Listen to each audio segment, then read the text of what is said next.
जम्मू कश्मीर से आर्टिकल 370 हटाए जाने के बाद पीएसए के तहत हिरासत में ली गई पूर्व सीएम महबूबा मुफ्ती को रिहा कर दिया गया है। लेकिन महबूबा मुफ्ती ने भी रिहाई के बाद एक बार फिर से विवादित बयान दे दिया। आखिरकार 14 महीने की हिरासत के बाद महबूबा मुफ्ती को रिहाई का आदेश मिल गया। महबूबा को जन सुरक्षा अधिनियम पीएसए के तहत हिरासत में लिया गया था। महबूबा की हिरासत की अवधि लगातार बढ़ाई जा रही थी। अभी फारूक अब्दुल्ला के आर्टिकल 370 पर विवादित बयान पर हंगामा थमा नहीं था कि महबूबा मुफ्ती ने भी 370 का राग अलापना शुरू कर दिया। महबूबा का एक ऑडियो संदेश सामने आया है जिसमें वो आर्टिकल को फिर से बहाल करने की बात करती हुई सुनाई दे रही हैं। 5 अगस्त को गैर आईनी, गैर जमहूरी, गैर कानूनी तरीके से हमसे छीन लिया, उसे वापस लेना होगा। बीजेपी ने तंज कसते हुए महबूबा को देश हित के खिलाफ बयानों से बचने की नसीहत दे डाली।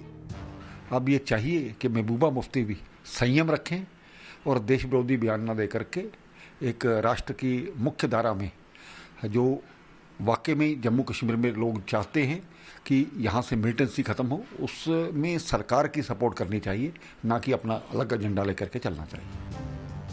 फारूक अब्दुल्ला ने अपने बयान में कहा था कि चीन की मदद से जम्मू कश्मीर में आर्टिकल 370 दोबारा लाना होगा। कांग्रेस से फारूक के बयान पर जवाब मांगा गया तो उन्होंने मीडिया पर ही दोष मढ़ दिया।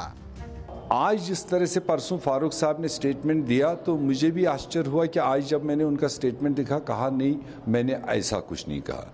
तो इसलिए हमें कई बार सोचना पड़ता है जब मीडिया फ्लोट करता है कोई चीज़, सुप्रीट बात करने का कुछ और होता है और वो ट्रांसलेट कुछ और होता है। अगस्त के महीने में महबूबा की रिहाई होनी थी, लेकिन उनकी नजरबंदी 3 महीने बढ़ा दी गई थी।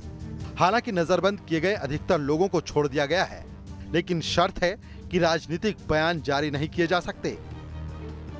ऐसे में अगर फारूक और महबूबा जैसे बड़े नेताओं ने आने वाले दिनों में जुबान पर संयम नहीं रखा तो उनके लिए परेशानी खड़ी हो सकती है। Team news nation.